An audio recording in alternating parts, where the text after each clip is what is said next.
Hi, everyone, and happy Children's Environmental Health Day. My name is Rebecca Rear, and I'm the Director of Climate for Health at Eco America. Joining me is Ali Skalnick, a senior at University High School of Indiana in Carmel, a student journalist and an activist. She is Director of Communications for the student-run grassroots campaign Confront the Climate Crisis and co-leader of Earth Charter Indiana's Youth Environmental Press team. Hi, Ali. Hi, Rebecca. It's great to be here. Thanks so much for joining me to chat, because I'm excited to announce that Eco America has just opened the call for applications for the 2022 American Climate Leadership Awards. Earth Charter Indiana was a finalist and winner of $10,000 through last year's awards program. So, as an invitation to all of you to apply for the 2022 awards, Ali and I are going to chat a little bit about how and why Earth Charter Indiana applied and the key dates for you to keep in mind for the 2022 application cycle. So first, Ali, tell us a little about Earth Charter Indiana and how you got involved. Yeah, so not this past Earth Day, but the Earth Day before, I got very interested in wanting to really make a difference in climate because I've been concerned about it for a long time, been anxious about it for a long time, and it felt like the right move to try to actually do something and release some of that anxiety. So I reached out to many different environmental organizations across Indiana, and I ended up getting a response back from Jim Poyser for Charter Indiana within like a matter of hours. It was quite amazing. And from there, he's just done a great job of including me in all these different programs and exciting things that our charter is kind of involved with. So the mission of Earth Charter is to come at climate change and racial issues and all these different things that have need to be spoken about in like the same room. They're all connected. Come at that from supporting young people in their endeavors, adults supporting young people. And so I've had a great experience with that so far. You mentioned I was in the Youth Environmental Press team, and then also Confront the Climate Crisis, which are two very different groups, do different things and require different amounts of support from adults and different kinds of support. And so that's kind of what we do. Well, good for you for being proactive and sort of seeking out a solution, and also sort of not reinventing the wheel and figuring out like, hey, what's going on? Where can I plug in?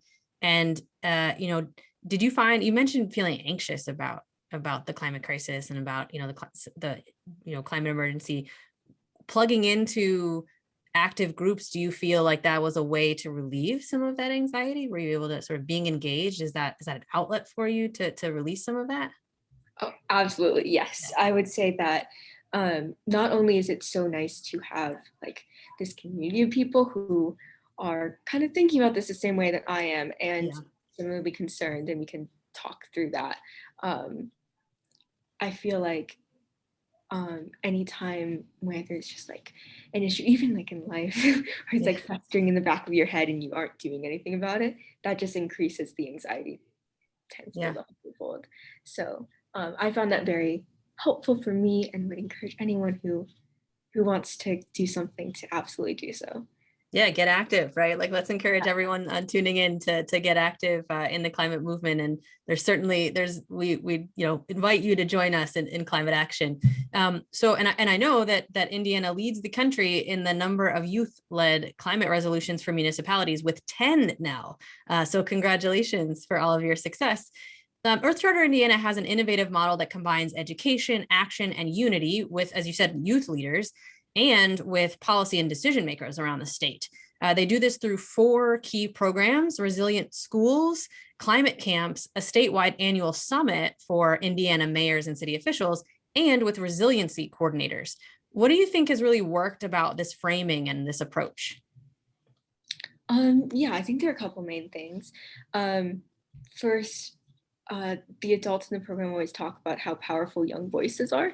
And I think there's something very, very special about like a 10-year-old being concerned about the climate and reaching out to people and then just going to talk to their elected officials. Like that is going to get through to elected officials in a way that other adults speaking to them may not, because this person is a constituent of theirs, but they're also, they have no other reason to going to them other than just like very sincere, very concerned place. Yeah. And so I think that's very powerful. I also think that, I mean, I like to think this because because I like to think we have good ideas, but I think young people have these new ways of approaching situations that it's helpful and invigorating for the climate crisis movement. So like specifically, I'm thinking about Confront the Climate Crisis, which is very much youth run and like adult guided maybe. The kinds of things that they've been able to achieve, like they recently announced, this just on Friday, that they announced 2 pieces of legislation that will be introduced into the US Senate in the 2022 legislative session. And that is unheard of in Indiana. And this will be attacking climate. This will be getting the conversation going in our in our Senate. Yeah. And so that happened because there's so much drive in young people and so much passion. And I think any effort to kind of help keep that passion alive is very worthwhile. I think that's what's really worked so far. Yeah, I mean, when you show up and talk to someone and say, my future is at stake, you really mean it. So that's wonderful. And clearly the American Climate Leadership Awards judges last year in 2021 clearly thought that as well. They thought that your model was really working. And so that's why you ended up being a finalist. So how did Earth Charter Indiana decide to apply to the American Climate Leadership Awards? Yeah, so I must say, I was not part of this conversation. Actually, I'm not, I think I probably was involved with Earth Charter at this time, but not in this kind of level. Sorry, my computer's freaking out. So I believe one of our board members, Dr. Philip Pelly, who I got to meet at Climate Camp, who was amazing, suggested that we go for this award. And it's been really great because sometimes it seems like stuff going on in Earth Charter Indiana is just about Indiana. So taking it to like a broader sphere. So exciting. Yeah. So having your really successful statewide model be, getting some national attention was a big motivator, it sounds like. And it also sounds like there was an advisory board member who told you about it. And so I encourage everybody, everybody listening is hearing about the American Climate Leadership Awards. So you can, tell your friends about it too, because this is how we hear about it and how you're encouraged to apply. And my understanding is you almost maybe didn't apply because you wondered about eligibility. So we're glad you did.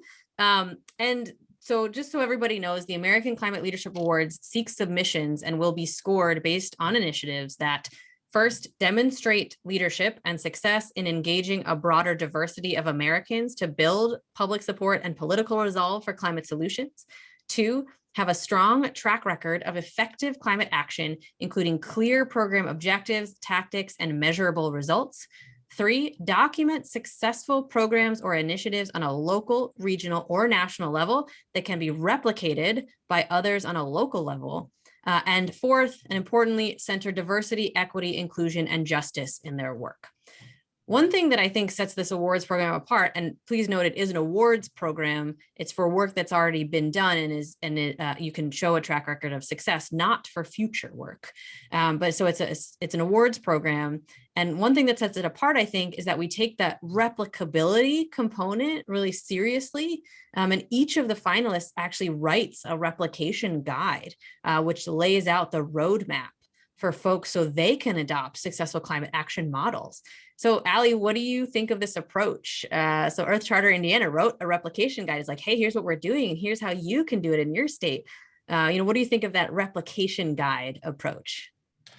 I mean, it makes total sense. I think what's so cool about, I wasn't part of writing the submission, but like as I'm looking at it, um, the guide that was created by Earth Charter Indiana is basically what they apply to like every single one of your programs. It's keeping mission in mind and connecting to students and trying to help them amplify their voices. So I'm so grateful that Earth Charter Indiana is doing this work. I'm so grateful that like it is something we can share and learn from each other about, because that's really the only way we're ever gonna get better at this. Yeah, for sure. And sharing these success stories, I think only serves to invite more people in, gives people a model. People, I think where we are with climate is people are really starting to they get the issue, they're worried about it, but they get to that start and they're like, what do I do? And we're hopefully helping answer those questions with the replication guides as tools for people to use.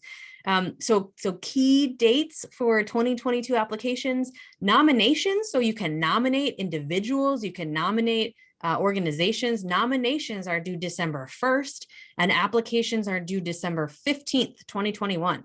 And in early 2022, we'll announce the semi-finalists, and then the finalists and winners are announced live at the American Climate Leadership Summit next March. So mark your calendars, end of March for the American Climate Leadership Summit. We've streamlined and simplified the application this year. 20 semifinalists will each receive $1,000. 8 finalists will receive $10,000. One runner-up will receive $25,000, and the winner will receive $50,000 to continue your climate work. So I hope everyone is thinking of people and projects that will make great submissions. Ali, thank you so much for chatting today, and congratulations to Earth Charter Indiana for all of your success. Actually, as we record this for Children's Environmental Health Day 2021, Earth Charter Indiana is celebrating 20 years. So congrats and happy anniversary. And to everybody listening, I hope you apply for the American Climate Leadership Awards today. Check out ecoamerica.org for more details. Thanks so much. Happy Children's Environmental Health Day.